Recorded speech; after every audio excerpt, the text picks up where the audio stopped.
بسم اللہ الرحمن الرحیم۔ سامعین مکرم، آج ہم جس موضوع پہ بات کرنے جا رہے ہیں وہ یہ ہے کہ استغفر اللہ کی طاقت کیا ہے۔ استغفر اللہ یعنی استغفار کرنے کی فضیلت کیا ہے، اس کی طاقت کیا ہے، اور استغفار کرنے سے اجر کیا ملتا ہے، اس کا فائدہ کیا ہوتا ہے۔ آج اس بارے ہم آپ کو آگاہ کرنے جا رہے ہیں۔ یقیناً اگر آپ اسے سنیں گے تو آپ کے بھی رونگٹے کھڑے ہو جائیں گے کہ یہ اتنا بڑا عمل ہے اور یہ اتنا بڑا وظیفہ ہے، اور یہ انسان کو، گرے ہوئے انسان کو اوپر اٹھا لیتا ہے۔ یعنی جو غربت میں آ جاتا ہے، پریشانی کے عالم میں آ جاتا ہے، رزق کی تنگی کی وجہ سے پریشان ہے، یعنی گر جاتا ہے تو اللہ اسے اٹھا لیتا ہے۔ یعنی اس وظیفے کی ایسی برکت ہے، ایک ایسی شان ہے۔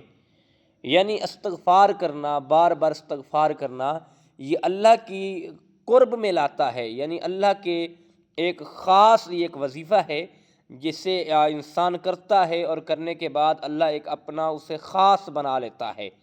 یعنی ایک بندہ روزی کی وجہ سے پریشان ہے، یعنی کاروبار کی وجہ سے پریشان ہے، کھانا پورا نہیں ہوتا، رزق پورا نہیں ہوتا، جب یہ وظیفہ باقاعدگی کے ساتھ بلا ناغہ یہ کرنا شروع کر دے گا تو یقیناً اس وظیفے کی برکت سے اللہ بے پناہ رزق عطا کر دے گا، اللہ رزق کے دروازے کھول دے گا، اللہ پریشانیاں ختم کر دے گا، اللہ تکلیفیں دور کر دے گا۔ لیکن وجہ یہی ہے، ایک بار اس خالق کے ہو کر تو دیکھیں، اس سے محبت کر کے تو دیکھیں، اس سے پیار کر کے تو دیکھیں، پھر دیکھیں خدا کتنا نوازتا ہے۔ وہ حدیث پاک میں آتا ہے نا، اللہ کے نبی حضرت محمد مصطفیٰ احمد مجتبیٰ صلی اللہ تعالیٰ علیہ وسلم کے پاس ایک بڑھیا آتی ہے اور عرض کرتی ہے کہ اللہ کے محبوب یہ بتائیں کہ میں جنت میں جاؤں گی۔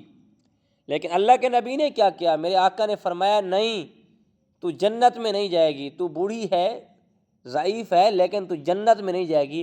اب جسے محبوب کہہ دے، اللہ کا نبی کہہ دے کہ تم جنت میں نہیں جاؤ گی، تو پھر بتاؤ اس کے ساتھ کیا بیتے گی، اس کے ساتھ کیا گزری ہوگی۔ لیکن پھر سنیں اس کا نعم البدل کیا ہے۔ جب وہ رونے لگی، بار بار اصرار کرنے لگی اور بار بار رونا اس نے شروع کر دیا، تو اللہ کے نبی نے فرمایا پھر سن لیں، آپ جنت میں جاؤ گی لیکن بڑھیا حالت میں، یعنی اس حالت میں نہیں جاؤ گی، آپ جوان ہو کر جاؤ گی۔